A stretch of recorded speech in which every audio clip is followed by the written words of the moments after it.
বড় ধরনের রাসূল, সকল রাসূলদের বাপ, খালি রাসূল না, দুনিয়ার কোটি কোটি মুমিনের বাপ সে ইব্রাহিম আলাইহিস সালাম, কিন্তু তার বাবা কাফের। তাহলে কুফরিও কিন্তু জন্মসূত্রে আসে না।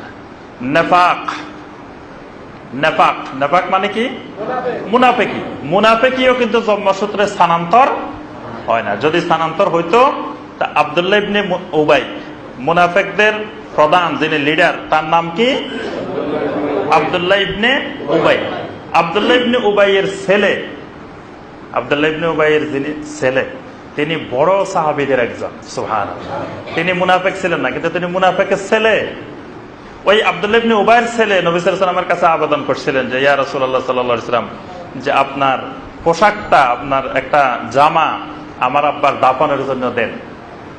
নবী সাল্লাল্লাহু আলাইহি ওয়াসাল্লাম ওই সাহাবীকে এত বেশি ভালোবাসতেন, ওই সাহাবীর অনুরোধের প্রেক্ষিতে নবী সাল্লাল্লাহু আলাইহি ওয়াসাল্লাম জানেন এই লোক মুনাফিকের লিডার, কিন্তু তারপরেও নবী সাল্লাল্লাহু আলাইহি ওয়াসাল্লাম নিজের পোশাক, নিজের জামা দিয়ে দিচ্ছেন আব্দুল্লাহ ইবনে উবাইয়ের জন্য। আল্লাহু আকবার। নবী সাল্লাল্লাহু আলাইহি ওয়াসাল্লামের জামা তাহলে কি ওয়াইস করুনেরই দিছে না আব্দুল্লাহ ইবনে উবাইয়ের দিছে? আমাদের দেশে ওয়াজ নসিহতে শোনা যায় যে আল্লাহ রাসূল নাকি জুব্বা দিয়ে গেছে কারে? ওয়াইস করুনের। এটা সম্পূর্ণ ডাহা, মিথ্যা কথা। ওয়াইস করুনিকে নবী সাল্লাল্লাহু আলাইহি ওয়াসাল্লাম কোন জুব্বা দেন নাই। নবী সাল্লাল্লাহু আলাইহি ওয়াসাল্লাম জুব্বা দিয়েছেন কাকে? মুনাফিকের লিডারকে, আব্দুল্লাহ ইবনে উবাইকে। এবং আব্দুল্লাহ ইবনে উবাই এই মুনাফিকের লিডার। নবী সাল্লাল্লাহু আলাইহি ওয়াসাল্লামের জামা মোবারক, তার গায়ে কাফন পরায় তাকে দাফন করা হয়েছে। তাহলে নবী সাল্লাল্লাহু আলাইহি ওয়াসাল্লামের জামা মোবারক কি আব্দুল্লাহ ইবনে উবাইকে আযাবে কবর থেকে রক্ষা করতে পারছে? আমাদের দেশে মাঝে মাঝে দেখবেন ওই বিভিন্ন জায়গায় এই ক্যালেন্ডারে বিক্রি করে নবী সাল্লাল্লাহু আলাইহি ওয়াসাল্লামের জুব্বা মোবারক, টুপি মোবারক, লাঠি মোবারক, এরকম বিক্রি করে না? অনেকে বরকতের জন্য এগুলো ঘরে ঘরে যে লাগাই রাখে। এই পোস্টার গুলো কিনে কিনে দেখবেন অনেকের ঘরে লাগানো থাকে। আবার সে কোনো জায়গায় যদি কোনো মসজিদে বা কোনো জায়গায় নবী সাল্লাল্লাহু আলাইহি ওয়াসাল্লামের কোনো একটা জিনিস আসছে, এই খবর যদি পায়, মানুষ ওইটা দেখার জন্য হুমড়ি খেয়ে পড়ে। মাঝখান দিয়ে আমরা গত রমজানে না কখন দেখলাম যে বাংলাদেশে এরকম কি একটা জিনিস আসছিল, যে নবী সাল্লাল্লাহু আলাইহি ওয়াসাল্লামের কি পার্টি নাকি কি একটা জিনিস নিয়ে আসছিল বাংলাদেশে। তাহলে বোঝা যায় যে নবী সাল্লাল্লাহু আলাইহি ওয়াসাল্লামের স্বয়ং জামা মুবারক গায়ে দেয়ায় দাফন করাইছে, তারপরেও এই লোক আযাবে কবর থেকে, মুনাফিক থেকে রক্ষা পায় না। তাহলে যিনি গায়ে দিয়ে কবরে গেছে সেই রক্ষা পায় নাই, আমি আপনি ওইটা ঘরে লাগাই রাখি, এটা করি সেটা করি। তারপরে ফেসবুকে মাঝে মাঝে দেখা যায় কতজন কত পাগল আছে যে নবী সাল্লাল্লাহু আলাইহি ওয়াসাল্লামের লাঠি মোবারক, নবী সাল্লাল্লাহু আলাইহি ওয়াসাল্লামের এই মোবারক, এগুলার জন্য কি পাগল। এগুলার উম্মতের কোন মুক্তির সম্ভাবনা নাই। উম্মতের মুক্তি হলো সুন্নতে রাসূলুল্লাহ সাল্লাল্লাহু আলাইহি ওয়াসাল্লাম। নবী সাল্লাল্লাহু আলাইহি ওয়াসাল্লামের সুন্নাত মজবুত করে ধরতে হবে, এটার মধ্যে উম্মতের কল্যাণ। ওই নবী সাল্লাল্লাহু আলাইহি ওয়াসাল্লামের জুব্বা, লাঠি, ওই পাগড়ি, এইটা দেখার মধ্যে, সুমা দেওয়ার মধ্যে, এগুলোর মধ্যে নাজাত। এগুলো নাজাত পাইলে তো আব্দুল্লাহ ইবনে উবাই সবার আগে পাওয়ার কথা। আবার অনেকে হজের ইহরামের কাপড় নিয়ে আসে, আনি বলে যে বাবা আমি মারা গেলে এইগুলা দিয়ে দাফন করিও। এগুলা দিয়ে দাফন করা তো আরো মানে ভালো কোনো লক্ষণ না।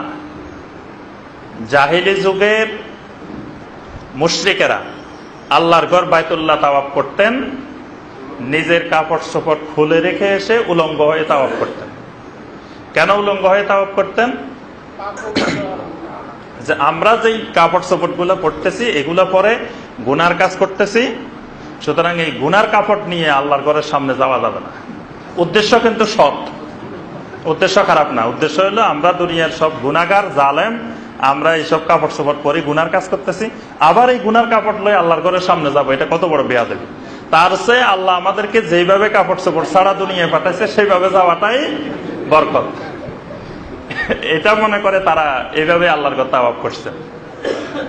তো আল্লাহ সুবহানাহু ওয়া তাআলার বাইতুল্লাহর ঘর আপনি যখন তাওয়াফ করবেন, সাফা মারওয়া সাই করবেন, হাজরে আসওয়াদ চুম্বন করবেন, জমজমের পানি মায়ে জমজম পান করবেন, মাকামে ইব্রাহিম দেখবেন, এই পুরা জায়গাটা বরকতময়।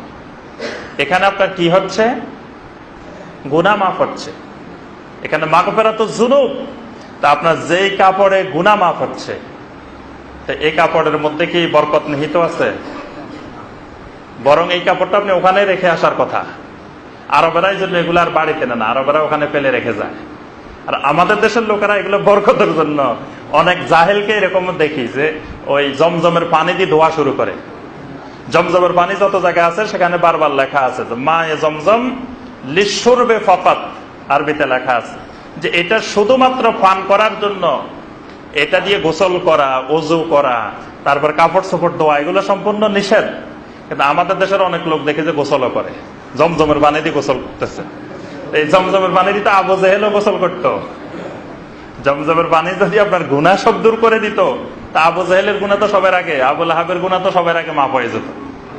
আবার অনেকে ওই যে এহরামের কাপড়ের জমজমের পানি দিয়ে ধুয়ে বাড়িতে নিয়ে আসে যে এগুলা দিয়ে তাকে দাফন করা হবে। তাহলে যেখানে নবী সাল্লাল্লাহু আলাইহি সাল্লামের জামা মুবারক দিয়ে দাফন করে আব্দুল্লাহ ইবনে উবাই রক্ষা পায় নাই, তো সেখানে আপনার ওই এহরামের কাপড় দিয়ে, অন্য কাপড় দিয়ে আযাব থেকে রক্ষা পাওয়ার সম্ভাবনা নাই।